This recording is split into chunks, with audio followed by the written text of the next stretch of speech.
Récemment, je me suis dit, tiens, je vais aller sur Internet, je vais aller sur YouTube pour trouver une formule qui va me permettre de calculer un chiffre d'affaires par plage, par tranche horaire. Je me suis dit, je vais trouver. Par exemple, comment on peut calculer un chiffre d'affaires entre 14h et 15h, entre 16 et 18h, etc. J'ai pas trouvé. Peut-être qu'il y en a, mais à ce jour, moi, je n'ai pas vu. Donc, dans cette vidéo, je vais vous montrer comment on peut calculer un chiffre d'affaires sur une plage bien précise, par exemple entre 8h et 9h, ou entre midi et 13h. C'est parti. Bonjour, je me présente, je suis Hervé le formateur.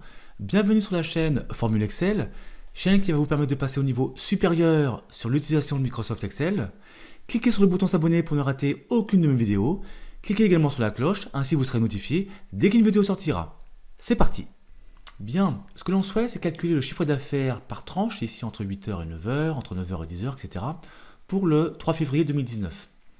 On va comparer le 3 février par rapport à ce qu'on nous a donné ici dans ce tableau à gauche.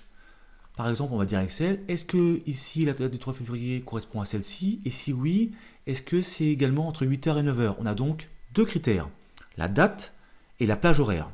Et si c'est vérifié, eh bien on prendra un chiffre d'affaires qu'on mettra ici et on fera la somme de tous ceux qui sont vérifiés. Bien. Avant d'aller plus loin, il faut déjà savoir comment Excel gère les dates et les heures. Donc ici, au niveau d'une date, il faut savoir qu'une date en fait est un numéro de série dans Excel, c'est un numéro. À partir du 1er janvier 1900. Je vous montre. Si par exemple on écrit le chiffre 1 et qu'on change le format de cette cellule, regardez ce qui se passe. Ici je vais mettre un format date courte par exemple, on est au 1er janvier 1900. D'accord? Donc on peut en conclure que la première date effective dans Excel, c'est le 1er janvier 1900. Avant, ce n'est pas géré. Je vous montre ici également la preuve. Si vous mettez le 1er janvier, par exemple, eh bien 1899, regardez ce qui se passe, ça ne change pas. On est en format standard, regardez là, standard, et en plus, le texte ou le contenu est à gauche, alors qu'une date, elle, se trouve à droite. Grande différence. Voilà comment vous pouvez voir les petites erreurs. Donc je vais exprimer tout ça, je vais remettre le tout en format standard. Maintenant, je vous explique comment on gère les heures. Il faut savoir que dans Excel, un horaire est une tranche de 24 heures, une portion, un morceau de 24 heures d'une journée. Je vous montre comment. Si on écrit ici égal 1 divisé par 4, on obtient 0,25, un quart. Tout à fait normal. Et si on est en format standard, si on change de format, regardez ce qui se passe, standard heure bien entendu, on va avoir 6 heures. Pourquoi 6 heures? Parce que 24 heures fois un quart, donc divisé par 4, ça fait bien 6. Donc égal 24 divisé par 4, on a bien 6. On a donc un quart de 24 heures est égal à 6 heures. Ok? Donc voilà. Et également, donc, si on change donc ici, non, autant pour moi, si on change ici, pardon, le format heure en format donc standard, on a également un chiffre. Faible, mais c'est un chiffre. C'est important pour la suite. Bien. Alors je vais changer le format, je vais le remettre en format standard. On ne sait jamais si je dois utiliser les formules, les cellules tout à l'heure ici. Bien. Donc, on va utiliser la fonction somme.si.ans. Pourquoi?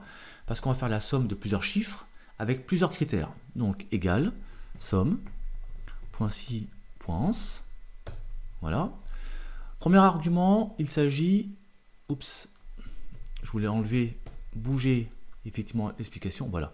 Donc, plage somme. Quelle est la plage à sommer? Ce sont les chiffres d'affaires. Donc, deux possibilités pour sélectionner la plage de chiffre d'affaires. Première possibilité, on clique sur l'entête de colonne ici avec la flèche, hop, voilà. Pourquoi on peut faire ça? Parce qu'en fait, c'est un format type Excel, tableau type Excel, donc on peut le faire, d'accord? Donc, deuxième possibilité pour sélectionner la plage d'un coup d'un seul, c'est prendre la première cellule, ensuite CTRL-SHIFT que vous laissez appuyer sur votre clavier, et flèche du bas, et on applique donc toute la plage d'un coup d'un seul, d'accord? Bien. Argument suivant, point virgule, la plage critère 1. Sur quel critère on va se baser dans un premier temps? Eh bien, on va se baser sur donc cette cellule ici, mais surtout le critère de début, d'accord? Puisqu'on va comparer le début et la fin pour voir si ici on est bien dans la plage horaire, ok? Donc, sachant qu'ici on a deux éléments, la date et l'heure. Il nous faudra donc joindre la date et l'heure de début dans un premier temps, puis la date et l'heure de fin dans un second temps, d'où les deux critères. Donc on va commencer par le début, donc l'heure début. Ici, la plage critère 1, ça va être ici de prendre celle-ci, de comparer la plage qui est ici, donc la cellule qui est ici, à ce qu'on va construire à côté. Donc, point virgule. Le critère 1, c'est l'horaire de début. Attention, il faut prendre en compte également la date. Donc, nous, ce qu'on veut, c'est que ce soit supérieur, plus grand que 8 heures, parce que c'est entre 8 heures et 9 heures. Donc, il faut que ce soit après 8 heures, d'où le supérieur ou égal. Donc, on va mettre ça entre guillemets, donc supérieur ou égal. Alors, pourquoi entre guillemets? Parce qu'il faut savoir que dans une formule, dans Excel, tout ce qui est texte, ça c'est du texte, c'est considéré comme du texte, pardon, eh bien, il faut le mettre entre guillemets, sinon ça ne fonctionne pas. Après, on ne va pas juste tout de suite indiquer la cellule du 3 février, puisqu'il faut le mettre avec le « et » commercial, le joindre. C'est-à-dire, moi j'appelle ça joindre, parce qu'en fait, il faut coller, mais avec le « et » commercial. Donc, on va mettre le « et » commercial. Maintenant, on peut mettre la cellule, ici, qui contient donc la date recherchée, pour voir la comparer avec la date de B3. Ok, et on va ajouter, rappelez-vous, que la date est un chiffre, et que l'heure est aussi un chiffre. On va ajouter, donc, d'où le signe plus, l'heure de début, ici. D'accord? Donc, on peut vérifier avant d'aller plus loin, en faisant donc toute fonction F9, en sélectionnant la plage ici, donc toute fonction F9, on a bien un chiffre avec des décimales. C'est pas anodin, puisque le premier chiffre ici, 43 499, correspond à la date du 3 février 2019, et la virgule, donc 0,333333, correspond à 8 heures. Effectivement, si on peut vérifier de tête, 3 x 8, 24, on a bien 24 heures. Donc CTRL Z pour revenir à l'initiale. Je continue ma formule. Maintenant, on va comparer l'heure et la date qui se trouvent dans cette cellule et la date et l'heure de fin cette fois-ci. Donc, plage critère 2, c'est la même que tout à l'heure. Donc, on sélectionne ici la même plage que tout à l'heure. Point virgule, argument suivant. On va encore construire comme tout à l'heure, donc la date.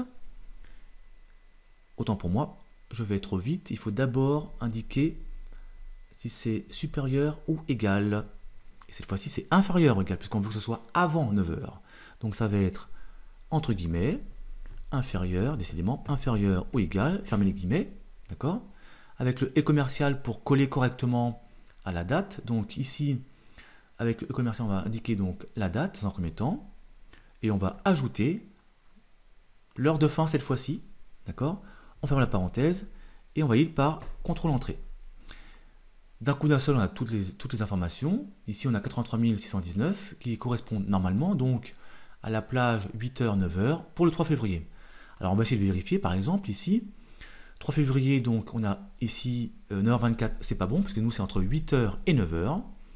Là, ça va pas non plus.